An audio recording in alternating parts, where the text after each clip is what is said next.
ನಮಸ್ಕಾರ ಸ್ನೇಹಿತರೆ, welcome back to ಸ್ಪರ್ಧಾ ಲೈನ್ಸ್. ಈ ಒಂದು ಕರೆಂಟ್ ಅಫೇರ್ಸ್ ಸೀರೀಸ್ ನಾವು ಕಂಟಿನ್ಯೂ ಮಾಡ್ತಾ ಹೋಗೋಣ. ಈ ಒಂದು ಸರಣಿಯಲ್ಲಿ ನಾವೇನ್ ಮಾಡೋಣ ಅಂತಂದ್ರೆ, ಇವತ್ತಿನ ಸೆಷನ್ ಅಲ್ಲಿ ಜನವರಿ 12, 13 ಮತ್ತೆ 14ನೇ ತಾರೀಕು ಸುದ್ದಿ ಇಲ್ಲದಿಂದ ಕೆಲವೊಂದು current affairs article, important news ಆರ್ಟಿಕಲ್ಗಳನ್ನ ತಗೊಂಡು ವಿತ್ MCQs ಸಾಲ್ವ್ ಮಾಡ್ತಾ ಹೋಗೋಣ ಮತ್ತೆ ಸ್ವಲ್ಪ ಕಲಿತಾ ಹೋಗೋಣ. ಈ ಒಂದು ಸೆಷನ್ ಅಲ್ಲಿ ನಾವು ಯಾವ್ದೆಲ್ಲ ಡಿಸ್ಕಸ್ ಮಾಡ್ತೀವಿ, ಯಾವ ಟಾಪಿಕ್ಸ್ ಅಲ್ಲ ಅಂತಂದ್ರೆ, ಭಗತ್ ಸಿಂಗ್ ಟ್ರಯಲ್ ರೆಕಾರ್ಡ್ಸ್ ಅಂತಂದ್ರೆ ಈಗ ಏನಾಗಿದೆ ಅಂತಂದ್ರೆ, ಪಂಜಾಬ್ ಗವರ್ಮೆಂಟ್ UK ಏನಾಗಿತ್ತು ಅಂತಂದ್ರೆ 1931 ನಲ್ಲಿ ಭಗತ್ ಸಿಂಗ್ ಅವ್ರನ್ನ ಎಕ್ಸಿಕ್ಯೂಟ್ ಮಾಡಿದ್ರು, ಹೌದಲ್ವಾ, ಬ್ರಿಟಿಷರು. ಸೊ ಅದರ ಒಂದು ದಾಖಲೆಗಳು ನಮ್ಗೆ ಈಗ ಬೇಕು ಅಂತೇಳಿ ಪಂಜಾಬ್ ಗವರ್ಮೆಂಟ್ UKನ ಕೇಳ್ತಾ ಇದೆ. ಸೊ ಈ ಒಂದು ಹಿನ್ನೆಲೆಯಲ್ಲಿ ನಾವು ಸ್ವಲ್ಪ ಭಗತ್ ಸಿಂಗ್ ಬಗ್ಗೆ ನೋಡ್ಕೋಬೇಕಾಗುತ್ತೆ, ಅದನ್ನು ಡಿಸ್ಕಸ್ ಮಾಡ್ತಾ ಹೋಗೋಣ. Next, national highway authority of India ಒಂದು ಗಿನ್ನಿಸ್ ರೆಕಾರ್ಡ್ ಮಾಡಿದೆ. ಏನು ರೆಕಾರ್ಡು, ಎಲ್ಲಿ ಆಯಿತು, ಇದನ್ನ ಡಿಸ್ಕಸ್ ಮಾಡ್ತಾ ಹೋಗೋಣ. ನಂತರದಲ್ಲಿ ವೈಮರ್ ಟ್ರಯಾಂಗಲ್, ಇದು ಯುರೋಪಿಯನ್ ಜಾಗದಲ್ಲಿ ಕಾಣೋ ಅಥವಾ ಯುರೋಪಿಯನ್ ಕಾಂಟಿನೆಂಟ್ ಅಲ್ಲಿ ಕಾಣುವಂಥ ಒಂದು ಜಾಗ ಅಥವಾ ಒಂದು ಗ್ರೂಪಿಂಗು. ಈ ಗ್ರೂಪಿಂಗ್ ಅಲ್ಲಿ ಏನಾಗಿದೆ ಅಂತಂದ್ರೆ, ಫಾರ್ ದ ಫಸ್ಟ್ ಟೈಮು ಇಂಡಿಯಾದಿಂದ ರೆಪ್ರೆಸೆಂಟೇಟಿವ್ ಆಗಿ ನಮ್ಮ ಎಕ್ಸ್ಟರ್ನಲ್ ಮಿನಿಸ್ಟರ್ ಅವರು ಅಟೆಂಡ್ ಮಾಡ್ತಾ ಇದ್ದಾರೆ. ಸೊ ಅದ್ರ ಬಗ್ಗೆ ನಾವು ಸ್ವಲ್ಪ ನೋಡ್ತಾ ಹೋಗೋಣ. ನೆಕ್ಸ್ಟ್ ಒಂದು first ever light house museum, ಈ ಒಂದು ಮ್ಯೂಸಿಯಂ ಕನ್ಸ್ಟ್ರಕ್ಟ್ ಮಾಡ್ತಾ ಇದ್ದಾರೆ. ಎಲ್ಲಿ? ಲೈಟ್ ಹೌಸ್ ಅಲ್ಲೇ ಕನ್ಸ್ಟ್ರಕ್ಟ್ ಮಾಡ್ತಾ ಇದ್ದಾರೆ.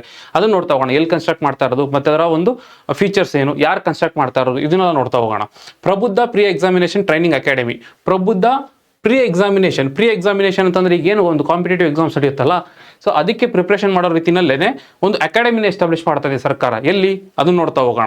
ನಂತರದಲ್ಲಿ ಮೇಜರ್ ಸ್ವಾತಿ ವಿನ್ಸ್, ಅಂದ್ರೆ ಸ್ವಾತಿ ಶಾಂತಕುಮಾರ್ ಅನ್ನೋರು UN ಸೆಕ್ರೆಟರಿ ಜನರಲ್ ಅವಾರ್ಡ್ನ ಗೆದ್ದಿದ್ದಾರೆ ಅಥವಾ ಅವ್ರಿಗೆ ಪಡ್ಕೊಂಡಿದ್ದಾರೆ. ಸೊ ಏನಕ್ಕೆ, ಅದನ್ನ ನೋಡ್ತಾ ಹೋಗೋಣ. ನಂತರದಲ್ಲಿ ಬಂದ್ರೆ ಭೂಮಿ ಪ್ರಾಜೆಕ್ಟ್, ಕರ್ನಾಟಕದ ಭೂಮಿ ಪ್ರಾಜೆಕ್ಟ್ನ 2000 ಇಸ್ವಿನಲ್ಲಿ ತಂದಿದ್ದು. ಸೊ ಈಗ ಏನಾಗಿದೆ ಅಂತಂದ್ರೆ 25 ವರ್ಷ ಕಂಪ್ಲೀಟ್ ಆಗಿದೆ. ಸೊ ಹಾಗಾಗಿ ಅದು ಸುದ್ದಿನಲ್ಲಿದೆ, ಅದ್ರ ಬಗ್ಗೆ ಸ್ವಲ್ಪ ನೋಡ್ತಾ ಹೋಗೋಣ. ಬ್ರಿಕ್ಸ್ನ ಅಧ್ಯಕ್ಷತೆ ಈಗ ಭಾರತನೇ ವಹಿಸ್ತಾ ಇದೆ 2026. ಸೊ ಈ ಟೈಮಲ್ಲಿ ಏನಾಗಿದೆ ಅಂತಂದ್ರೆ, ಈಗ ನಮ್ಮ ಎಕ್ಸ್ಟರ್ನಲ್ ಮಿನಿಸ್ಟ್ರು ಇದರ ಒಂದು ಲೋಗೋ ಮತ್ತೆ ಥೀಮ್ನ ಅನ್ವೀಲ್ ಮಾಡಿದ್ದಾರೆ. ಸೊ ಅದೇನು, ಅದನ್ನ ನೋಡ್ತಾ ಹೋಗೋಣ. ನಂತರದಲ್ಲಿ ಸಕ್ಷಮ್ ವ್ಯಾಲಿ, ಯಾವುದಾದ್ರೂ ಒಂದು ಕಾನ್ಫ್ಲಿಕ್ಟ್ ಏರಿಯಾಗಳು ಸುದ್ದಿನಲ್ಲಿದ್ದು ಅಂತಂದ್ರೆ ಅದನ್ನ ಕೇಳ್ತಾರೆ. ಸಕ್ಷಮ್ ವ್ಯಾಲಿ ಸುದ್ದಿನಲ್ಲಿದೆ, ಅದೆಲ್ಲಿದೆ, ಏನಕ್ಕೆ ಸುದ್ದಿನಲ್ಲಿದೆ, ಅದನ್ನ ನೋಡ್ತಾ ಹೋಗೋಣ. ಮೊದಲನೇ ಆರ್ಟಿಕಲ್ ಬಂದು Punjab seeks access to Bhagat Singh's trial records from British government. ಏನಂತಂದ್ರೆ 1931 ನಲ್ಲಿ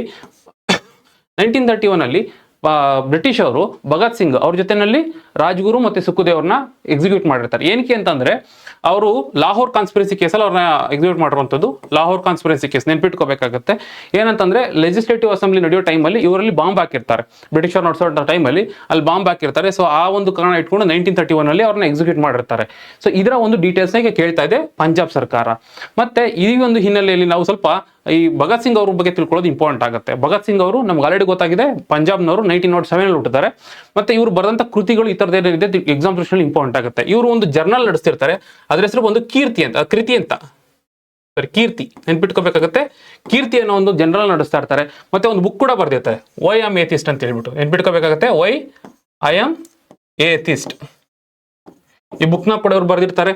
ನಂತರದಲ್ಲಿ ಇವರು ಒಂದು ಆರ್ಗನೈಸೇಷನ್ ನಡೆಸ್ತಾ ಇರ್ತಾರೆ ಪಂಜಾಬ್ ಅಲ್ಲಿ. ಆರ್ಗನೈಸೇಷನ್ ಬಂದು ನೌಜವಾನ್ ಅನ್ನೋಂಥ ಒಂದು ಆರ್ಗನೈಸೇಷನ್ ನಡೆಸ್ತಾ ಇರ್ತಾರೆ. ಕೇಳ್ತಾರೆ, ಯಾವ್ದನ್ನಾದ್ರೂ ಕೇಳ್ತಾರೆ. ಸೊ ಈ ತರ ಫ್ಯಾಕ್ಟ್ಸ್ಗಳನ್ನ ತಿಳ್ಕೊಬೇಕಾಗತ್ತೆ. ಮತ್ತೆ ಇವರು ರೆವಲ್ಯೂಷನರಿ ಆಗಿರೋದ್ರಿಂದ ಇವರು ಇನ್ಸ್ಪೈರ್ ಆಗಿದ್ದಂತ ಒಂದು ಬುಕ್ ಬಂದು ಫಿಲಾಸಫಿ ಆಫ್ ಬಾಂಬ್ ಅಂತ ಕೇಳಬಹುದು. ಫಿಲಾಸಫಿ ಆಫ್ ಬಾಂಬ್ ಅಂತ ಒಂದು ಬುಕ್, ಈ ಬುಕ್ ನ ಬರೆದಿದ್ದು ಭಗವತಿ ಚರಣ್ ಅವರು. ಸೊ ಆ ಒಂದು ಬುಕ್ಕಿಂದ ಇನ್ಸ್ಪಿರೇಷನ್ ಆಗಿರ್ತಾರೆ, ನೆನ್ಪಿಟ್ಕೋಬೇಕಾಗತ್ತೆ. ಇವ್ರ ಮೇಲೆ ಬಂದು ಯಾವ ರೀತಿ ಬರ್ಬೋದು ಪ್ರಶ್ನೆಗಳು. ಭಗತ್ ಸಿಂಗ್ ಅವರಿಗೆ ಸಂಬಂಧಿಸಿದಂತೆ ಈ ಕೆಳಗಿನ ಹೇಳಿಕೆಗಳನ್ನು ಪರಿಗಣಿಸಿ. ಲಾಹೋರ್ನ ನ್ಯಾಷನಲ್ ಕಾಲೇಜಿನಿಂದ ಪ್ರಭಾವಿತರಾದ, ಅಂದ್ರೆ ನ್ಯಾಷನಲ್ ಕಾಲೇಜ್ ಕೂಡ ಆ ಒಂದು ಟೈಮಲ್ಲಿ, ಫ್ರೀಡಮ್ ಮೂವಿ ಟೈಮಲ್ಲಿ ತುಂಬಾ ಒಂದು ಇಂಪಾರ್ಟೆಂಟ್ ರೋಲ್ನ ಪ್ಲೇ ಮಾಡಿದೆ. ಪ್ರಭಾವಿತರಾದ ನಂತರ ಅವರು ಹಿಂದೂಸ್ತಾನ್ ರಿಪಬ್ಲಿಕ್ ಅಸೋಸಿಯೇಷನ್ಗೆ ಸೇರಿದರು. ಹೌದು, ಹಿಂದೂಸ್ತಾನ್ ರಿಪಬ್ಲಿಕ್ ಅಸೋಸಿಯೇಷನ್ ನ ಪಾರ್ಟ್ ಆಗಿದ್ರು ಇವರು.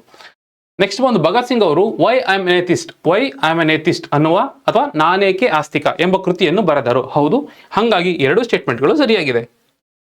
ಮುಂದಿನ ಒಂದು ಆರ್ಟಿಕಲ್ ನೋಡೋದಾದ್ರೆ, national highway authority of India sets 2 Guinness world record during Bengaluru Wayanad express way. ಈ ಒಂದು ಬೆಂಗಳೂರು ವಿಜಯವಾಡ ಎಕ್ಸ್ಪ್ರೆಸ್ ವೇನಲ್ಲಿ ಒಂದು ರೆಕಾರ್ಡ್ನ ಮಾಡಿದೆ. ಯಾವುದು? National highway authority of India. ಅದೇನು ಅಂತ ನೋಡ್ತಾ ಹೋಗೋಣ.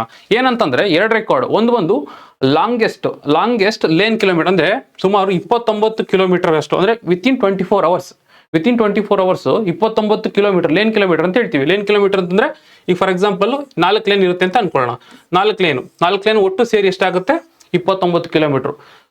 ಒಂದೇ ದಿನದಲ್ಲಿ 24 ದಿನದಲ್ಲಿ ಅದೇನ್ ಮಾಡಿದ್ದಾರೆ ಅಂತಂದ್ರೆ ಬಿಟುಮಿನಸ್ ನ ಹಾಕಿರುವಂತದ್ದು. ಬಿಟುಮಿನಸ್ ಅಂದ್ರೆ ಟಾರ್ ಅಂತ ಹೇಳ್ತೀವಲ್ಲ, ಅದನ್ನ ಹಾಕಿರುವಂತದ್ದು. ಮತ್ತೆ ಇನ್ನೊಂದು ಹೈಯೆಸ್ಟ್ ರೆಕಾರ್ಡ್ ಅಂತಂದ್ರೆ ಈ ಟೈಮ್ ಅಲ್ಲೇನೆ ಮ್ಯಾಕ್ಸಿಮಮ್ ಹಾಕಿರುವಂತದ್ದು. ಎಷ್ಟು? ಸುಮಾರು 10,000 ಮೆಟ್ರಿಕ್ ಟನ್ಗಳಷ್ಟು ಹಾಕಿದೆ. ಸೊ ಈ 2 ಗಿನ್ನಿಸ್ ರೆಕಾರ್ಡ್ಗಳನ್ನ national highway authority of India ಮಾಡಿರುವಂಥದ್ದು. ನೆನ್ಪಿಟ್ಕೋಬೇಕಾಗುತ್ತೆ, ಇದನ್ನು ಫ್ಯಾಕ್ಟ್ಸ್ ರೀತಿಯಲ್ಲಿ ಕೇಳ್ತಾರೆ. ಪ್ರಶ್ನೆ ನೋಡೋದು ನಿಮ್ಗೆ ಅರ್ಥ ಆಗುತ್ತೆ ಅನ್ಕೋತೀನಿ. ಬೆಂಗಳೂರು ಕಡಪ ವಿಜಯವಾಡ ಕಾರಿಡಾರ್ ಎಂಬುದು NHAI national highway authority of ಇಂಡಿಯಾದಿಂದ ಜಾರಿಗೊಳಿಸುತ್ತಿರುವ ರಾಷ್ಟ್ರೀಯ ಹೆದ್ದಾರಿ ಯೋಜನೆಯಾಗಿದೆ. ಹೌದು, ಇದನ್ನ ಮಾಡ್ತಾ ಇರುವಂಥದ್ದು ನ್ಯಾಷನಲ್ ಹೈವೇ ಅಥಾರಿಟಿ ಆಫ್ ಇಂಡಿಯಾನೇ. ಜನವರಿ 6ರಂದು, ಡೇಟ್ ಏನು ಅಷ್ಟು ಇಂಪಾರ್ಟೆಂಟ್ ಆಗಲ್ಲ, ಅತಿ ಹೆಚ್ಚು ಉದ್ದದ ನಿರಂತರ ಡಾಂಬರೀಕರಣ ಆಗಿದೆ. ಎಷ್ಟು? ಸುಮಾರು 28.89, ನಾನು ನಿಯರ್ಲಿ 29 ಅಂತ ಹೇಳಿದ್ದೆ. ಮತ್ತು 24 ಗಂಟೆಗಳಲ್ಲಿ ಹಾಕಲಾದ ಗರಿಷ್ಠ ಪ್ರಮಾಣದ ಡಾಂಬರು ಮಿಶ್ರಣ ಎಷ್ಟು? ಸುಮಾರು 10,000 ಮೆಟ್ರಿಕ್ ಟನ್ ಅಷ್ಟು ಎಂಬ 2 ಗಿನ್ನಿಸ್ ವಿಶ್ವ ದಾಖಲೆಗಳನ್ನು ನಿರ್ಮಿಸಲಾಯಿತು. ಸೊ ಇದೇ ಸುದ್ದಿನಲ್ಲಿದ್ದು, ಸೊ ಹಾಗಾಗಿ 2 ಸ್ಟೇಟ್ಮೆಂಟ್ಗಳು ಸರಿಯಾಗಿದೆ. ಮುಂದಿನ ಒಂದು ಆರ್ಟಿಕಲ್ ನೋಡೋದಾದ್ರೆ, India's first Weimar triangle dialogue with, ಈಗ ವೈಮರ್ ಟ್ರಯಾಂಗಲ್ ಬಗ್ಗೆ ನಾವು ಡಿಸ್ಕಸ್ ಮಾಡ್ತಿದ್ವಿ, ಇದನ್ನ ಈಗ ಫಸ್ಟ್ ಅಟೆಂಡ್ ಮಾಡ್ತಾ ಇದ್ದಾರೆ ನಮ್ಮ external minister for the first time. So ಇದನ್ನ ವೈಮರ್ ಟ್ರಯಾಂಗಲ್ ಬಂದು ಈ ಒಂದು ಗುಂಪಾಗುತ್ತೆ, ರೀಜನಲ್ ಗ್ರೂಪ್ ಆಗುತ್ತೆ. ಫ್ರಾನ್ಸು, ಜರ್ಮನಿ ಮತ್ತೆ ಪೋಲ್ಯಾಂಡ್ ಈ 3 ಮಾಡ್ಕೊಂಡಿರುವಂಥದ್ದು ಒಂದು ಗುಂಪಾಗಿದೆ. ಏನಕ್ಕೆ ಅಂತಂದ್ರೆ ಅದು ಎಕನಾಮಿಕಲ್ ಬೆನಿಫಿಟ್ ಆಗ್ಬೋದು, ಪೊಲಿಟಿಕಲ್ ಗ್ರೂಪಿಂಗ್ ಆಗ್ಬೋದು, ಅಥವಾ ಸೆಕ್ಯೂರಿಟಿ ಪರ್ಪಸ್ ಅಂತ ಆಗಿರ್ಬೋದು. ಇದನ್ನ ಆಕ್ಚುಲಿ ಜಾಸ್ತಿ ಲೀಡ್ ಮಾಡ್ತಿರುವಂಥದ್ದು ಪೋಲ್ಯಾಂಡ್. ಸೊ ಇದಕ್ಕೆ ಇದು ಏನಂತ ಕರೀತಾರೆ ಅಂತಂದ್ರೆ ಪೋಲ್ಯಾಂಡ್ಸ್ ನ್ಯಾಟೋ ಅಥವಾ ಪೋಲ್ಯಾಂಡ್ಸ್ನ ಯುರೋಪಿಯನ್ ಯೂನಿಯನ್ ಅಂತಾನೂ ಕರೀತಾರೆ. ಸೊ ನೆನ್ಪಿಟ್ಕೋಬೇಕಾಗುತ್ತೆ, for the first time India attend ಮಾಡ್ತಾ ಇದೆ. ಇದರ ಮೆಂಬರ್ಸ್ ಬಂದು ಫ್ರಾನ್ಸ್, ಜರ್ಮನಿ ಮತ್ತೆ ಪೋಲ್ಯಾಂಡ್. ಸದ್ಯಕ್ಕೆ ಇಷ್ಟು ತಿಳ್ಕೊಂಡ್ರೆ ಸಾಕಾಗುತ್ತೆ. ಪ್ರಶ್ನೆ ಯಾವ ರೀತಿ ಬರುತ್ತೆ? ವೈಮರ್ ಟ್ರಯಾಂಗಲ್ಗೆ ಸಂಬಂಧಿಸಿದಂತೆ ಈ ಕೆಳಗಿನ ಹೇಳಿಕೆಗಳನ್ನು ಪರಿಗಣಿಸಿ. ಪ್ಯಾರಿಸ್ನಲ್ಲಿ ನಡೆದ ಈ ಒಂದು ಸಮ್ಮೇಳನ ನಡೀತಾ ಇರುವಂಥದ್ದು ಎಲ್ಲಿ? ಪ್ಯಾರಿಸ್ನಲ್ಲಿ ನಡೆದ ವೈಮರ್ ಟ್ರಯಾಂಗಲ್ ಸಂವಾದದಲ್ಲಿ ಭಾರತವು ಮೊದಲ ಬಾರಿಗೆ ಭಾಗವಹಿಸಿತು. ಹೌದು, ಫಾರ್ ದ ಫಸ್ಟ್ ಟೈಮ್ ಈಗ ಇಂಡಿಯಾದಲ್ಲಿ ಪಾರ್ಟಿಸಿಪೇಟ್ ಮಾಡ್ತಿರುವಂಥದ್ದಾಗಿರುತ್ತೆ. ವೈಮರ್ ಟ್ರಯಾಂಗಲ್ ಮೂಲತಃ ಫ್ರಾನ್ಸ್, ಜರ್ಮನಿ ಮತ್ತು ಇಟಲಿ ಅಲ್ಲ, ಬದಲಿಗೆ ಪೋಲ್ಯಾಂಡ್ಗಳನ್ನು ಒಳಗೊಂಡಿದೆ ಅಂತ ಹೇಳ್ಬೇಕು. ಸೊ ಹಾಗಾದ್ರೆ 2ನೇ ಸ್ಟೇಟ್ಮೆಂಟ್ ತಪ್ಪಾಗುತ್ತೆ. ಇದಕ್ಕೆ ಆನ್ಸರ್ ಬಂದು 1 ಮಾತ್ರ. ಮುಂದಿನ ಒಂದು ಆರ್ಟಿಕಲ್ ನೋಡೋದಾದ್ರೆ, Sonowal announces Andhra's first lighthouse museum in Vizag. ಇವ್ರು ಯಾರು? ಇವ್ರು ಬಂದು ministry of ports and shipping ಇದೆಯಲ್ಲ, ಸೊ ಅದರ ಒಂದು ಮಿನಿಸ್ಟರ್ ಆಗಿರ್ತಾರೆ. ಸೊ ಇವ್ರೇನ್ ಮಾಡ್ತಾ ಇದಾರೆ ಅಂತಂದ್ರೆ, ಆಂಧ್ರ ಪ್ರದೇಶದಲ್ಲಿ ವೈಜಾಗ್ ಅಂದ್ರೆ ವಿಶಾಖಪಟ್ಟಣ ಅಂತ ಏನ್ ಹೇಳ್ತೀವಲ್ಲ, ಅಲ್ಲಿ ಈಗ ಲೈಟ್ ಹೌಸ್ ಮ್ಯೂಸಿಯಂ ಅನೌನ್ಸ್ ಮಾಡಿದ್ದಾರೆ. ಲೈಟ್ ಹೌಸ್ ಮ್ಯೂಸಿಯಂ ಬಗ್ಗೆ ಆಲ್ರೆಡಿ ಹೇಳ್ತಾ ಇದ್ದೆ. ಸೊ ಏನಂತಂದ್ರೆ, ಇಲ್ಲಿ ಲೈಟ್ ಹೌಸ್ ಅಲ್ಲೇ ಒಂದು ಮ್ಯೂಸಿಯಂನ ಬಿಲ್ಡ್ ಮಾಡುವಂಥದ್ದು. ಇಲ್ಲಿ ಮ್ಯೂಸಿಯಂನ ಬಿಲ್ಡ್ ಮಾಡಿಬಿಟ್ಟು ಇಲ್ಲಿ ಹಿಂದೆ ನಾವು ಬಳಸಿದಂಥ ಕೆಲವೊಂದು ಪ್ರಾಕ್ಟೀಸಸ್ಗಳು, ಫಾರ್ ಎಕ್ಸಾಂಪಲ್ ನಾವಿಗೇಷನ್ ಟೈಮಲ್ಲಿ ಬಳಸಿದಂಥ ಕಾಂಪಾಸ್ ಆಗ್ಬೋದು, ಅಥವಾ ಒಂದು ಡಿಸ್ಟೆನ್ಸ್ನ ನೋಡೋದಕ್ಕೆ ಯೂಸ್ ಮಾಡ್ತಿದ್ದಂಥ ಹಳೆ ಕಾಲದ ಲೆನ್ಸ್ಗಳಾಗ್ಬೋದು, ಮತ್ತು ಈಗ ಮಾಡರ್ನ್ GPS ರೇಡಾರ್ನ ಯೂಸ್ ಮಾಡೋಂಥ ಟೆಕ್ನಾಲಜಿಗಳಾಗ್ಬೋದು. ಅಲ್ಲಿಂದ ಇಲ್ಲಿವರೆಗೂ ಹೆಂಗೆ ಎವಲ್ಯೂಷನ್ ಆಗಿದೆಯಲ್ಲ, ಅದೆಲ್ಲ ಗ್ಯಾಲರೀಸ್ಗಳು ಮತ್ತು ಆ ಫಿಶಿಂಗ್ ಕಮ್ಯುನಿಟೀಸ್, ಬೋಟಿಂಗ್ ಕಮ್ಯುನಿಟೀಸ್ ಹೆಂಗೆ ಡಿಪೆಂಡ್ ಆಗಿದೆ, ಅದ್ರ ಸಂಬಂಧಪಟ್ಟಂಥ ಕೆಲವೊಂದು ಆ ಫೋಟೋಗಳು, ಗ್ಯಾಲರೀಸ್, ಇದನ್ನೆಲ್ಲ ಕೂಡಿದಂಥ ಒಂದು ಮ್ಯೂಸಿಯಂನ ಇವರು ಬಿಲ್ಡ್ ಮಾಡ್ತಾ ಇದ್ದಾರೆ. ಅಂದ್ರೆ ಲೈಟ್ ಹೌಸ್ನ ಇಟ್ಕೊಂಡು, ಅಥವಾ ಲೈಟ್ ಹೌಸ್ ಅಲ್ಲಿ ಫಾರ್ ದ ಫಸ್ಟ್ ಟೈಮ್ ಇಂಡಿಯಾದಲ್ಲಿ ಈ ತರ ಬಿಲ್ಡ್ ಮಾಡ್ತಾ ಇರೋದು. ನಿಮ್ಗೆ ಲೊಕೇಶನ್ ಇಂಪಾರ್ಟೆಂಟ್ ಆಗುತ್ತೆ. ಎಲ್ಲಿ ಅಂತ ಕೇಳ್ತಾರೆ, ವೈಜಾಗ್ ಅಥವಾ ವಿಶಾಖಪಟ್ಟಣ ಅಂತ ನೆನ್ಪಿಟ್ಕೊಂಡ್ರೆ ಸಾಕಾಗುತ್ತೆ. ಯಾವ ರೀತಿ ಬರುತ್ತೆ ಪ್ರಶ್ನೆ?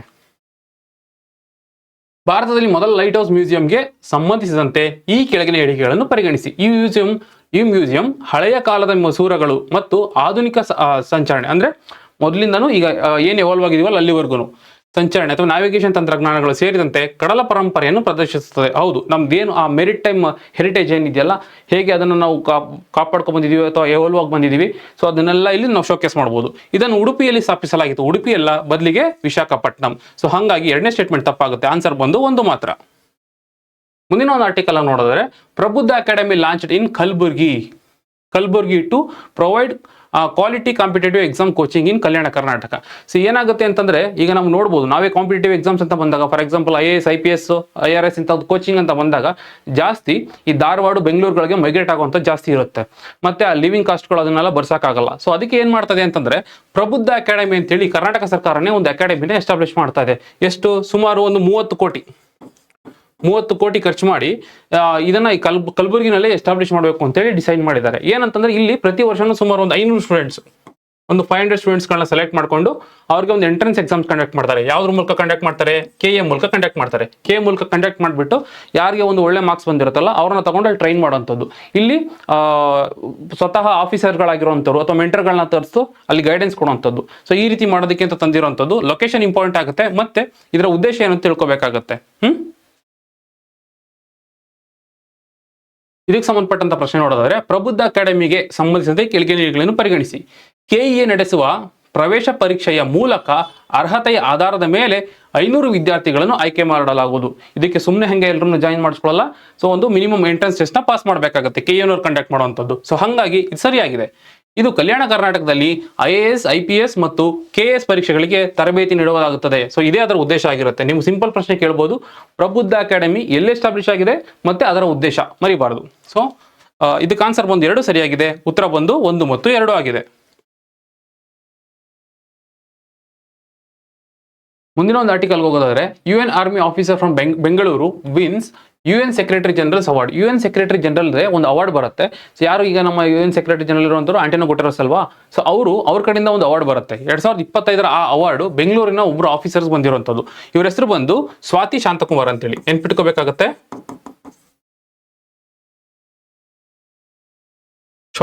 ಸ್ವಾತಿ ಶಾಂತಕುಮಾರ್ ಅಂತ ಹೇಳ್ಬಿಟ್ಟು, ಅಥವಾ ಮೇಜರ್ ಸ್ವಾತಿ ಶಾಂತಕುಮಾರ್ ಅಂತ ಹೇಳ್ಬಿಟ್ಟು. ಸೊ ಇವ್ರು ಏನಂತಂದ್ರೆ, ಇವರು UN ಪೀಸ್ ಕೀಪಿಂಗ್ ಫೋರ್ಸ್ ಏನಿರುತ್ತಲ್ಲ ಅಲ್ಲಿ ಕೆಲಸ ಮಾಡ್ತಿರ್ತಾರೆ. ಸೊ ಇವ್ರನ್ನ ಸೌತ್ ಸುಡಾನ್ಗೆ ಡಿಪ್ಯೂಟ್ ಮಾಡಿರ್ತಾರೆ. ಅಲ್ಲಿ ಕೆಲಸ ಮಾಡ್ಬೇಕಾದ್ರೆ ಏನಂತಂದ್ರೆ, ಅಲ್ಲಿ ಯೂಶಲಿ ಮಹಿಳೆಯರ ಮೇಲೆ ಏನು ಶೋಷಣೆ ಆಗ್ತಿರುತ್ತಲ್ಲ ಅದನ್ನ ತಪ್ಪಿಸ್ಬೇಕು ಅಂತ ಇವ್ರು ಕೆಲಸ ಮಾಡಿರ್ತಾರೆ. ಸುಮಾರು ಒಂದು 5,000ಕ್ಕಿಂತ ಹೆಚ್ಚಿಗೆ ಮಹಿಳೆಯರುಗಳನ್ನ ಅಲ್ಲಿ ಮುಖ್ಯ ಭೂಮಿಕೆ ತಗೊಳ್ಳೋಂತ ಕೆಲಸ ಮಾಡ್ತಾರೆ. ಅಂದ್ರೆ ಕಮ್ಯುನಿಟಿ ಪಾರ್ಟಿಸಿಪೇಷನ್ ತರ್ತಾರೆ. ಕೆಲವೊಂದು ಪ್ರೋಗ್ರಾಮ್ಗಳನ್ನ ಲಾಂಚ್ ಮಾಡ್ತಾರೆ. For example shared partners equal partners lasting peace, ಈ ತರದೆಲ್ಲ ಕೆಲವೊಂದು ಪ್ರೋಗ್ರಾಮ್ಗಳನ್ನ ತಂದು ಅಲ್ಲಿ ಹೆಣ್ಮಕ್ಳುಗಳನ್ನ ಮುಖ್ಯ ಭೂಮಿಕೆ ತರಗೆ ಅಂತ ಸಾಕಷ್ಟು ಕೆಲಸ ಮಾಡಿರ್ತಾರೆ. ಸೊ ಇದನ್ನ ರೆಕಗ್ನೈಸ್ ಮಾಡಿದಂತ UN ಇವ್ರಿಗೆ ಈಗ ಅವಾರ್ಡ್ ಕೊಟ್ಟಿರೋದಾಗಿರುತ್ತೆ. ನೆನ್ಪಿಟ್ಕೋಬೇಕಾಗತ್ತೆ. ಇವ್ರ ಹೆಸರು ಬಂದು ಮೇಜರ್ ಸ್ವಾತಿ ಶಾಂತಕುಮಾರ್ ಅಂತ ಹೇಳ್ಬಿಟ್ಟು. ಯಾವ ರೀತಿ ಬರ್ಬೋದು ಪ್ರಶ್ನೆ ಬಂದ್ರೆ ಇವ್ರ ಬಗ್ಗೆ ಇಲ್ಲಿ ನೋಡಿದ್ರೆ ಗೊತ್ತಾಗುತ್ತೆ. ಲಿಂಗ ಸಂವೇದನಾಶೀಲ ಶಾಂತಿ ಪಾಲನೆಯನ್ನು ಉತ್ತೇಜಿಸಲು ಮತ್ತು ಮಹಿಳೆಯರ ರಕ್ಷಣೆ ಸುರಕ್ಷೆ ಹಾಗೂ ಭಾಗವಹಿಸುವಿಕೆಯನ್ನು ಸುಧಾರಿಸಲು ದಕ್ಷಿಣ ಸುಡಾನ್ನಲ್ಲಿರುವ ವಿಶ್ವಸಂಸ್ಥೆಯ ಮಿಷನ್ ಅಡಿಯಲ್ಲಿ ಈಕ್ವಲ್ ಪಾರ್ಟ್ನರ್ಸ್ ಲಾಸ್ಟಿಂಗ್ ಪೀಸ್ ಅಥವಾ ಸಮಾನ ಪಾಲುದಾರರು ಶಾಶ್ವತ ಶಾಂತಿ, ಅಂದ್ರೆ ಒಂದು ಶಾಂತಿ ಎಸ್ಟಾಬ್ಲಿಷ್ ಮಾಡಬೇಕು ಅಂತಂದ್ರೆ ಗಂಡು ಮತ್ತೆ ಹೆಣ್ಣು ಎರಡು ಈಕ್ವಲ್ ಆಗಿರುತ್ತೆ ಅನ್ನೋದು ಕಾನ್ಸೆಪ್ಟ್. ಅಂದ್ರೆ ಈಕ್ವಲ್ ಆಪರ್ಚುನಿಟಿ ಕೊಡಬೇಕು ಅನ್ನೋ ರೀತಿಯಲ್ಲಿ ಯೋಜನೆಯನ್ನು ಜಾರಿಗೊಳಿಸಿದ್ದಕ್ಕಾಗಿ 2025 ವಿಶ್ವಸಂಸ್ಥೆಯ ಪ್ರಧಾನ ಕಾರ್ಯದರ್ಶಿಗಳ ಪ್ರಶಸ್ತಿಯನ್ನು, ಅಂದ್ರೆ UN ಸೆಕ್ರೆಟರಿ ಜನರಲ್ಸ್ ಅವಾರ್ಡ್ ಅನ್ನ ಯಾರಿಗೆ ಕೊಟ್ಟಿದ್ದಾರೆ ಅಂತ ಕೇಳಿದರೆ ಇದಕ್ಕೆ ಆನ್ಸರ್ ಬಂದ್ಬಿಟ್ಟು ಮೇಜರ್ ಸ್ವಾತಿ ಶಾಂತಕುಮಾರ್ ಅಂತ ನೆನ್ಪಿಟ್ಕೋಬೇಕಾಗುತ್ತೆ. ಮುಂದಿನ ಒಂದು ಆರ್ಟಿಕಲ್ ನೋಡೋದಾದ್ರೆ, ಕರ್ನಾಟಕ ಭೂಮಿ ಪ್ರಾಜೆಕ್ಟ್ ಎ ಗವರ್ನೆನ್ಸ್ ಸಕ್ಸಸ್. ಏನಿದು ಸಕ್ಸಸ್ ಅಂತ ಹೇಳ್ತಾ ಇದ್ದಾರೆ ಅಂತಂದ್ರೆ, ಈ ಒಂದು ಭೂಮಿ ಪ್ರಾಜೆಕ್ಟ್ ಏನಿದೆಯಲ್ಲ ಕರ್ನಾಟಕ ಭೂಮಿ ಪ್ರಾಜೆಕ್ಟ್, ಇದೊಂದು ಲ್ಯಾಂಡ್ ರೆಕಾರ್ಡ್ ಮ್ಯಾನೇಜ್ಮೆಂಟ್ ಸಿಸ್ಟಮ್. ಈಗ ಲ್ಯಾಂಡ್ ರೆಕಾರ್ಡ್ಸ್ ಏನಿದೆಯಲ್ಲ ಅದನ್ನ ಮ್ಯಾನೇಜ್ ಮಾಡಬೇಕು. ಯಾವ ರೀತಿಯಲ್ಲಿ ಡಿಜಿಟಲ್ ನಲ್ಲಿ ಮ್ಯಾನೇಜ್ ಮಾಡಬೇಕು ಅಂತೇಳಿ ತಂದಿದಂತ ಸಿಸ್ಟಮ್ ಆಗಿರುತ್ತೆ. ಇದನ್ನ ಲಾಂಚ್ ಮಾಡಿದಂಥದ್ದು 2000 ಇಸ್ವಿನಲ್ಲಿ 2000 ಲಾಂಚ್ ಮಾಡಿರ್ತಾರೆ. ಈಗ 2026 ಇದ್ದೀವಿ. ಇದು 25 ವರ್ಷಗಳನ್ನ ಕಂಪ್ಲೀಟ್ ಮಾಡಿದೆ. ಸೊ ಹಾಗಾಗಿ ಇದು ಸುದ್ದಿನಲ್ಲಿ ಇರೋದಂತಾಗಿರುತ್ತೆ.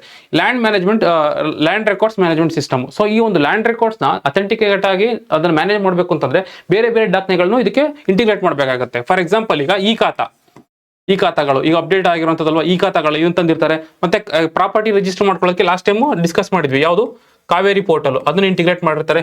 ಸೊ ಹೀಗೆ ಬೇರೆ ಏನೊಂದು ನಮ್ಮಲ್ಲಿ ಅಪ್ಲಿಕೇಶನ್ಸ್ಗಳಿದೆ ಅಥವಾ ಒಂದು ಟೂಲ್ಗಳಿದೆ ಅದನ್ನೆಲ್ಲ ಇಂಟಿಗ್ರೇಟ್ ಮಾಡಿಬಿಟ್ಟು ಒಂದು ಲ್ಯಾಂಡ್ ಮ್ಯಾನೇಜ್ಮೆಂಟ್ ಮಾಡ್ತಾ ಇರೋಂಥದ್ದು. ಒಂದು ರೀತಿ ಇದು ಸಕ್ಸಸ್ ಸ್ಟೋರಿ ಅಂತಾನೆ ಹೇಳ್ಬೋದಾಗಿರುತ್ತೆ. ಸೊ ಮತ್ತೆ ಇದಕ್ಕೆ ಏನ್ ಮಾಡ್ತಾರೆ ಅಂತಂದ್ರೆ, ಈ ಸರ್ವೆ ಡೇಟಾಗಳನ್ನ ಇಂಟಿಗ್ರೇಟ್ ಮಾಡುವಂಥದ್ದು, ಆ ಬಾರ್ಡರ್ ಏನೊಂದು ಏರಿಯಾ ಬಾರ್ಡರ್ಗಳಿದೆಯಲ್ಲ ಅದನ್ನ ಮ್ಯಾನೇಜ್ಮೆಂಟ್ ಮಾಡುವಂಥದ್ದು. ಸೊ ಅದನ್ನ ಮಾಡೋದಕ್ಕೆ ಅಂತ ಹೇಳ್ಬಿಟ್ಟೆ 2007ರಲ್ಲಿ ಹೇಳ್ತಾರೆ ಇದನ್ನ. 2007ರಲ್ಲಿ ಮೋಜಿನಿ ಏನೋ ಒಂದು ಸಾಫ್ಟ್ವೇರ್ ಅನ್ನ ಇದಕ್ಕೆ ಇಂಟಿಗ್ರೇಟ್ ಮಾಡ್ತಾರೆ. ಈ ಮೋಜಿನಿ ಏನೋ ಸಾಫ್ಟ್ವೇರ್ ಕೊಟ್ಬಿಟ್ಟು ಇದಕ್ಕೆ ಏನು ಸಂಬಂಧಪಟ್ಟಿದ್ದು ಅಂತಂದ್ರೆ ಕೇಳಬಹುದಾಗಿರುತ್ತೆ. ಮತ್ತೆ ಈ ರೀತಿಯಾದಂತಹ ಒಂದು ಲ್ಯಾಂಡ್ ರೆಕಾರ್ಡ್ ಒಂದೇ ಕಡೆ ನಿಮ್ಗೆ ಇಂಟಿಗ್ರೇಟೆಡ್ ಸಿಗೋದ್ರಿಂದ ಒಂದು ಫ್ರಾಡ್ ಆಗೋದು ತಪ್ಪಿಸುತ್ತೆ, ಆ ಎರರ್ ಆಗೋದು ತಪ್ಪಿಸುತ್ತೆ, ಒಂದು ಕಂಟಿನ್ಯೂಟಿ ಇರುತ್ತೆ, ಅಥೆಂಟಿಸಿಟಿ ಇರುತ್ತೆ. ಮತ್ತೆ ಈ ತರದೊಂದು ಲ್ಯಾಂಡ್ ರೆಕಾರ್ಡ್ಗಳು ನಿಮ್ಗೆ ಒಂದೇ ಕಡೆ ಸಿಗುತ್ತೆ ಅಂತಂದ್ರೆ, ಫಾರ್ ಎಕ್ಸಾಂಪಲ್ ಈಗ PM ಕಿಸಾನ್ ಅಲ್ಲಿ ಏನ್ ಮಾಡ್ತಾರೆ ಅಂತಂದ್ರೆ ಒಂದಷ್ಟು ರೈತರುಗಳಿಗೆ ದುಡ್ಡು ಕೊಡಬೇಕು, ಅಥವಾ ಯಾವುದೋ ಒಂದು ಲೋನ್ ಇರುತ್ತೆ, ಫಸಲ್ ಬಿಮಾ ಯೋಜನೆ ಆಗ್ಬೋದು. ಸೊ ಇದಕ್ಕೆಲ್ಲ ಹೆಂಗಾಗುತ್ತೆ ಅಂತಂದ್ರೆ ಡೈರೆಕ್ಟ್ ಆಗಿ ನಿಮ್ಗೆ ಬೆನಿಫಿಟ್ ಆಗುತ್ತೆ. ಅಂದ್ರೆ ಆ ಒಂದು ಆಂಬಿಗ್ಯೂಟಿ ಇರೋದಿಲ್ಲ, ಕನ್ಫ್ಯೂಷನ್ಸ್ ಇರೋದಿಲ್ಲ. ಈಸಿಯಾಗಿ ಆ ಒಂದು ಯಾರಿಗೆ ಒಂದು ಬೆನಿಫಿಟ್ ಹೋಗ್ಬೇಕು ಆ ಒಂದು ಬೆನಿಫಿಷಿಯರ್ನ ಐಡೆಂಟಿಫೈ ಮಾಡಿ ಈಸಿಯಾಗಿ ಕೊಡೋಕ್ಕಾಗುತ್ತೆ. ಸೊ ಈ ರೀತಿಯಲ್ಲಿ ಕೆಲಸ ಮಾಡುತ್ತೆ. ನೆನ್ಪಿಟ್ಕೋಬೇಕಾಗುತ್ತೆ ಭೂಮಿ ಪ್ರಾಜೆಕ್ಟ್ ಬಗ್ಗೆ. ಯಾವ ರೀತಿ ಬರ್ಬೋದು ಪ್ರಶ್ನೆ ಬಂದ್ರೆ, ಕರ್ನಾಟಕದ ಭೂಮಿ ಯೋಜನೆಗೆ ಸಂಬಂಧಿಸಿದಂತೆ ಕೆಳಗಿನ ಹೇಳಿಕೆಗಳನ್ನು ಪರಿಗಣಿಸಿ. ಭೂಮಿ ಯೋಜನೆಯು ಭೂ ದಾಖಲೆಗಳನ್ನು ಡಿಜಿಟಲೀಕರಣಗೊಳಿಸುತ್ತದೆ ಮತ್ತು ಸ್ವಯಂಚಾಲಿತ ಮ್ಯೂಟೇಷನ್ಗೆ, ಅಂದ್ರೆ ಖಾತೆಗಳಲ್ಲಿ ಬದಲಾವಣೆ ಆದ್ರೆ ಅದು ಆಗ್ತಾ ಇರುತ್ತೆ. ಕಾವೇರಿ ತಂತ್ರಾಂಶದೊಂದಿಗೆ ಸಂಯೋಜನೆಗೊಂಡಿದೆ. ಹೌದು, ಇದನ್ನ ಇಂಟಿಗ್ರೇಟ್ ಮಾಡಿದ್ದಾರೆ, ಹಾಗಾಗಿ ಸರಿ ಹೋಗಿದೆ, ಆನ್ಸರ್ ಕರೆಕ್ಟ್ ಆಗಿದೆ. ಮೋಜಿನಿ ತಂತ್ರಾಂಶವು 2025ರಲ್ಲಿ ಡಿಜಿಟಲ್ ಭೂ ಸಮೀಕ್ಷೆ ಮತ್ತು ಗಡಿ ನಿರ್ವಹಣೆಯನ್ನು ಪರಿಚಯಿಸಿತು. ಇಲ್ಲ, ಕರೆಕ್ಟು, ಇದನ್ನ ಮಾಡಿರುವಂಥದ್ದು ಆ ಒಂದು ಸರ್ವೆ ಮತ್ತೆ ಅದರ ಒಂದು ಡೇಟಾನ ಪ್ರೊಸೆಸ್ ಮಾಡೋದಕ್ಕೆ. ಬಟ್ ಈ ಒಂದು ಮೋಜಿನಿ ಸಾಫ್ಟ್ವೇರ್ ತಂದಿರುವಂಥದ್ದು 2007 ತಂದು ಅದನ್ನ ಇಂಟಿಗ್ರೇಟ್ ಮಾಡಿರ್ತಾರೆ. 2025 ಅಲ್ಲ, ಕೆಲವೊಂದು ಟೈಮಲ್ಲಿ ಡೇಟ್ ಕೂಡ ಇಂಪಾರ್ಟೆಂಟ್ ಆಗುತ್ತೆ. ಸೊ ಎರಡನೇ ಸ್ಟೇಟ್ಮೆಂಟ್ ತಪ್ಪಾಗುತ್ತೆ, ಆನ್ಸರ್ ಬಂದು 1 ಮಾತ್ರ. ಮುಂದಿನ ಒಂದು ಪ್ರಶ್ನೆ ನೋಡೋದಾದ್ರೆ ಎಕ್ಸ್ಟರ್ನಲ್ ಮಿನಿಸ್ಟರ್ ಏನ್ ಮಾಡಿದ್ದಾರೆ ಜೈಶಂಕರ್ ಅವರು ಅಂತಂದ್ರೆ, ಈಗ ಆಲ್ರೆಡಿ ಹೇಳಿದೀನಿ 2026 ಒಂದು ಬ್ರಿಕ್ಸ್ ನ ಅಧ್ಯಕ್ಷತೆ ವಹಿಸ್ತಾ ಇರುವಂತದ್ದು ಇಂಡಿಯಾನೇ ಆಗಿದೆ. ಸೊ ಇದಕ್ಕೆ ಏನ್ ಮಾಡಿದ್ದಾರೆ ಅಂತಂದ್ರೆ, ಇಂಡಿಯಾದಲ್ಲಿ ಈಗ ಒಂದು ಅಫಿಷಿಯಲ್ ಲೋಗೋ ಮತ್ತೆ ವೆಬ್ಸೈಟ್ ಹಾಗೆ ಇದರ ಒಂದು ಥೀಮ್ ನ ಕೂಡ ಲಾಂಚ್ ಮಾಡಿರ್ತಾರೆ. ನೋಡಿ, ಇದೇ ಅದರ ಲೋಗೋ ಆಗಿರುತ್ತೆ. ಇದ್ರ ಲೋಗೋ ನೋಡೋ ನಮ್ಗೆ ಗೊತ್ತಾಗುತ್ತೆ. ಇದನ್ನ ಆಕ್ಚುಲಿ ಕಮಲ ತರ ಡಿಸೈನ್ ಮಾಡಿದ್ದಾರೆ. ಇಲ್ಲಿ 5 ದಳಗಳಿದೆ ಕಮಲಿಗೆ, 1 2 3 4 5 ಇದೆ. ಸೊ 5 ದಳಗಳಿಗೆ 5 ಕಲರ್ಗಳು. ಈಗೇನು ಬ್ರಿಕ್ಸ್ ಇದೆಯಲ್ಲ, ಅಂದ್ರೆ ಒಂದೊಂದು ದೇಶಗಳಿಗೆ ಒಂದೊಂದು ಕಲರ್ನ ಇಂಡಿಕೇಟ್ ಮಾಡೋ ರೀತಿಯಲ್ಲಿ. ಫಾರ್ ಎಕ್ಸಾಂಪಲ್ ಇದು ಇಂಡಿಯಾ ಅನ್ನೋ ರೀತಿಯಲ್ಲಿ ಒಂದೊಂದು ಕಲರ್ಗಳು ಅಥವಾ ಒಂದೊಂದು, ಈ ಫಾರ್ ಎಕ್ಸಾಂಪಲ್ ಬ್ರಿಕ್ ಅಲ್ಲಿ ನೋಡಿ, ಮೇನ್ ಇದ್ದಿದ್ದು ಫಸ್ಟ್ ಇದ್ದಿದ್ದು ಯಾವುದು, 5 ಕಂಟ್ರಿಗಳಿಗೆ 5 ದಳಗಳನ್ನು ಕೊಟ್ಟು ಒಂದೊಂದಕ್ಕೆ ಇಂಡಿಕೇಟ್ ಮಾಡ್ತಾ ಇರ್ತಾರೆ. ಮತ್ತೆ ಇದು ಬಂದು ನೋಡಿ, ಗೆಸ್ಚರ್, ಕೈ ಮುಗಿಯೋ ರೀತಿಯಲ್ಲಿ ಅಥವಾ ನಮಸ್ಕಾರದ ರೀತಿಯಲ್ಲಿ ಒಂದು ಗೆಸ್ಚರ್ ಮಾಡೋ ರೀತಿಯಲ್ಲಿ ಮಾಡಿರುವಂಥದ್ದು. ಮತ್ತೆ ಈ ಸಲ ಥೀಮ್ ಬಂದು ಈ ಬ್ರಿಕ್ಸ್ ಮೇಲೆ ಕಾಯಿನ್ ಮಾಡುವಂಥದ್ದು. ಥೀಮ್ ನೋಡಿ, ಬಿಲ್ಡಿಂಗ್ ಫಾರ್ ಅಲ್ವಾ, building for resilience, innovation, cooperation and sustainability. ಈ ಬ್ರಿಕ್ಸ್ ಏನಿದೆಯಲ್ಲ ಅದನ್ನೇ ಅಬ್ರಿವೇಷನ್ ಇಟ್ಕೊಂಡು ಈ ಸಲ ಥೀಮ್ ಕೂಡ ಕೇಳಿದ್ದಾರೆ. ಥೀಮ್ ಇಂಪಾರ್ಟೆಂಟ್ ಆಗುತ್ತೆ ನಿಮಗೆ ಎಕ್ಸಾಮಿನೇಷನ್ ಅಲ್ಲಿ. Building for resilience, innovation, cooperation and sustainability ಇದು ಇದರ ಥೀಮ್ ಆಗಿರುತ್ತೆ. ಮತ್ತೆ ಇದು ಲೋಗೋ ಆಗಿರುತ್ತೆ, ನೋಡ್ಕೋಬೇಕಾಗುತ್ತೆ. ಮತ್ತೆ ಈ ಬ್ರಿಕ್ಸ್ ಬಗ್ಗೆ ನಾವು ಸಾಕಷ್ಟು ಸಲ ಚರ್ಚೆ ಮಾಡಿದೀವಿ. 2006 ಎಸ್ಟಾಬ್ಲಿಷ್ ಆಗುತ್ತೆ. ಮತ್ತೆ 2010 ಅಫಿಷಿಯಲಿ ಒಂದು ಮೀಟಿಂಗ್ ನ ಹೋಸ್ಟ್ ಮಾಡುತ್ತೆ. ಮತ್ತೆ 2016 ಬ್ರಿಕ್ ಇದ್ದಿದ್ದು ಬ್ರಿಕ್ಸ್ ಆಗುತ್ತೆ. ಸೌತ್ ಆಫ್ರಿಕಾ ಆಡ್ ಆಗುತ್ತೆ. ಈಗ ಸುಮಾರು ಒಂದು 10 ಮೆಂಬರ್ಸ್ ಇದೀವಿ. ಈ ಬ್ರಿಕ್ಸ್ ಜೊತೆಗೆ ಈಗ ಹೊಸದಾಗಿ ಆಡ್ ಆಗಿರುವಂತಾರೆ ಯಾರು, ಇರಾನು ಮತ್ತೆ ಇಥಿಯೋಪಿಯಾ, ಈಜಿಪ್ಟ್ ಮತ್ತೆ Indonesia. Very latest one Indonesia 2024 add ಆಗಿರುವಂತದ್ದು. ಸೊ ಇವುಗಳು ಆಡ್ ಆಗಿದೆ. ಅದ್ರ ಜೊತೆಗೆ BRICS Brazil, Russia, India, China ಮತ್ತೆ ಸೌತ್ ಆಫ್ರಿಕಾ ಹಳೆ ಮೆಂಬರ್ಸ್ ಗಳಿದ್ದು. ಸೊ ಇದು ನೋಡ್ಕೋಬೇಕಾಗತ್ತೆ, ವೆರಿ ಇಂಪಾರ್ಟೆಂಟ್. ಇದ್ರ ಮೇಲೆ ಪ್ರಶ್ನೆ ಬಂದ್ರೆ ಯಾವ ತರ ಬರುತ್ತೆ, ಬ್ರಿಕ್ಸ್ 2026 ಶೃಂಗಸಭೆಗೆ ಸಂಬಂಧಿಸಿದ ಗೆಳೆಯ ಹೇಳಿಕೆಗಳನ್ನು ಪರಿಗಣಿಸಿ. ಬ್ರಿಕ್ಸ್ 2026 ಧ್ಯೇಯ ವಾಕ್ಯ ಥೀಮ್ ಏನಾಗಿತ್ತು, building for resilience, innovation, cooperation and sustainability. ಈ ಬ್ರಿಕ್ಸ್ ಏನಿತ್ತಲ್ಲ ಅದೇ ಅಬ್ರಿವೇಷನ್ ಇದೆ. ಸೊ ಹಾಗಾಗಿ ಸರಿಯಾಗಿದೆ. ಲೋಗೋವು ನಮಸ್ತೆ ಮುದ್ರೆಯನ್ನು ಮತ್ತು ಎಲ್ಲಾ ಸದಸ್ಯ ರಾಷ್ಟ್ರಗಳ ಧ್ವಜದ ಬಣ್ಣಗಳನ್ನು ಹೊಂದಿರುವ ದಳಗಳನ್ನು ಒಳಗೊಂಡಿದೆ. ಹೌದಲ್ವಾ? ನಮಸ್ತೇನೂ ಇದೆ. ಮತ್ತೆ ಈ ಒಂದು 5 ಏನು ಮೇನ್ ಇದ್ವಲ್ಲ, ಮೇನ್ ಕಂಟ್ರೀಸ್ಗಳದ್ದು, ಸೊ ಅದರ ಒಂದು ಲೋಗೋ, ಇದು ದಳಗಳು, ಕಲರ್ಗಳು ಅಲ್ಲಿ ಇದೆ. ಹಾಗಾಗಿ 2 ಸ್ಟೇಟ್ಮೆಂಟ್ ಸರಿಯಾಗುತ್ತೆ, 1 ಮತ್ತು 2 ಸರಿಯಾಗಿದೆ. ಮುಂದಿನ ಒಂದು ಆರ್ಟಿಕಲ್ ನೋಡೋದಾದ್ರೆ, India opposes Chinese infrastructure activity in Shaksgam valley ಅಂತ ಹೇಳ್ತಾ ಇದೆ. ಸಕ್ಷಮ್ ವ್ಯಾಲಿ ಅನ್ನೋದು ಎಲ್ಲಿ ಬರುತ್ತೆ ಅಂತಂದ್ರೆ, ಈ ಜಮ್ಮು ಕಾಶ್ಮೀರ ರೀಜನ್ ಬರುವಂಥದ್ದು. ಫಾರ್ ಎಕ್ಸಾಂಪಲ್ ಇಲ್ಲಿ ನೋಡಿ, ಸಕ್ಷಮ್ ವ್ಯಾಲಿ ಇದು ಲೈನ್ ಆಫ್ ಕಂಟ್ರೋಲ್ ಇದೆಯಲ್ಲ, ಇದು ಬಂದು ಇಂಡಿಯಾ ಮತ್ತೆ ಪಾಕಿಸ್ತಾನ ಸಪರೇಟ್ ಮಾಡಕ್ಕೆ ಹಾಕಿರುವಂತ ಲೈನ್ ಆಗಿದೆ. ಇದು ಏನಿದೆಯಲ್ಲ, ಇದು ಹಳೆ ಕಾಶ್ಮೀರಿ ರೀಜನ್, ಇದು POK ಅಂದ್ರೆ ಪಾಕ್ ಆಕ್ಯುಪೈಡ್ ಕಾಶ್ಮೀರ ಅಂತ ಕರಿತೀವಿ. ಈ ಜಾಗದಲ್ಲಿ ಇದ್ದದ್ದೇ ಈ ಒಂದು ಸಕ್ಷಮ್ ವ್ಯಾಲಿ. ಈ ಒಂದು ಸಕ್ಷಮ್ ವ್ಯಾಲಿ ಏನಾಗಿತ್ತು ಅಂತಂದ್ರೆ 1963 ಈ ಚೈನಾ ಪಾಕಿಸ್ತಾನದಿಂದ ತಗೊಂಡಿತ್ತು. ಚೈನಾ ಮತ್ತೆ ಪಾಕಿಸ್ತಾನದ ಒಂದು ಪ್ರಾಜೆಕ್ಟ್ ಬರುತ್ತೆ, ಚೈನಾ ಪಾಕಿಸ್ತಾನ್ ಎಕನಾಮಿಕ್ ಕಾರಿಡಾರ್ ಅಂತ ಹೇಳ್ಬಿಟ್ಟು. ಈ ಒಂದು ಸಿಲ್ಕ್ ರೂಟ್ ಏನು ಚೈನಾ ನಡೀತಿ, one road one belt initiative ನಡೀತಾ ಇದೆಯಲ್ಲ, ಇದರ ಪಾರ್ಟೇ ಬಂದು ಇದ್ರಲ್ಲಿ ಒಂದು ಭಾಗ ಯಾವುದು, China Pakistan economic corridor. So ಇದರ ಒಂದು ಕನ್ಸ್ಟ್ರಕ್ಷನ್ ಹಾಗಾಗಿ ಇದನ್ನ ಏನ್ ಮಾಡಿದೆ ಅಂತಂದ್ರೆ, ಈ ಜಾಗನ ಚೈನಾ ಕೊಟ್ಟಿತ್ತು. ಈಗ ಇಲ್ಲಿ ಕನ್ಸ್ಟ್ರಕ್ಷನ್ಸ್ ಸ್ವಲ್ಪ ಬರದಿಂದ ಸಾಗಿದೆ. ಸೊ ಇಂಡಿಯಾ ಇದನ್ನ ಅಪೋಸ್ ಮಾಡ್ತಾ ಇದೆ. ಬಿಕಾಸ್ ಇಂಡಿಯಾ ನಾವೇನ್ ಹೇಳ್ತಾ ಇದೀವಿ ಅಂತಂದ್ರೆ, ಈ ಕಂಪ್ಲೀಟ್ ಏನ್ ಕಾಶ್ಮೀರ ಇದೆಯಲ್ಲ, ಇದು ಪೂರ್ತಿ ಇಂಡಿಯಾಗೆ ಸೇರ್ಬೇಕಾಗಿತ್ತು. ಸೊ ಹಾಗಾಗಿ ಇದು ನಮ್ಮ ಸೋವೆರಿನಿಟಿನ ಹಾಳು ಮಾಡ್ತಾ ಇದೆ ಅಂತ ಹೇಳ್ಬಿಟ್ಟು ನಿಮ್ಗೆ ಸಿಂಪಲ್ ಕ್ವಶನ್ ಕೇಳ್ತಾರೆ, ಈ ಸಕ್ಷಮ್ ವ್ಯಾಲಿ ಎಲ್ಲಿ ಬರುತ್ತೆ ಅಂತ ಕೇಳ್ತಾರೆ. ಸೊ ನಿಮಗೆ POK ರೀಜನಲ್ ಅಂತ ಆನ್ಸರ್ ಇರ್ಬೋದು, ಅಥವಾ ಗಿಲ್ಗಿಟ್ ಬಲೂಚಿಸ್ತಾನ್ ನಿಯರ್ ಅಂತಾದ್ರೂ ಕೇಳ್ಬೋದು, ಅಥವಾ ಸಿಂಪಲ್ ಆಗಿ ಕಾಶ್ಮೀರ ಅಂತಾದ್ರೂ ಕೇಳ್ಬೋದು, ಜಮ್ಮು ಅಥವಾ ಕಾಶ್ಮೀರ ಅಂತಾದ್ರೂ ಕೇಳ್ಬೋದು. ನೆನ್ಪಿಟ್ಕೋಬೇಕಾಗತ್ತೆ. ಯಾವ ರೀತಿ ಪ್ರಶ್ನೆ ಬರುತ್ತೆ, ಸಕ್ಷಮ್ ಕಣಿವೆ ಯಾವ ಪ್ರದೇಶದಲ್ಲಿದೆ ಅಂತ ಕೇಳಿದರೆ ಇದಕ್ಕೆ ಆನ್ಸರ್ ಬಂದು ಜಮ್ಮು ಮತ್ತು ಕಾಶ್ಮೀರ ಅಂತ ನೆನ್ಪಿಟ್ಕೋಬೇಕಾಗತ್ತೆ. ಓಕೆ, ಇಷ್ಟು ಪ್ರಶ್ನೆಗಳೊಂದಿಗೆ ಇವತ್ತೊಂದು ಕ್ಲಾಸ್ನ ಮುಗಿಸೋಣ. ನೆಕ್ಸ್ಟ್ ಕೂಡ ಇನ್ನೊಂದಷ್ಟು ಆರ್ಟಿಕಲ್ನ ಡಿಸ್ಕಸ್ ಮಾಡ್ತಾ ಹೋಗೋಣ. Thank you.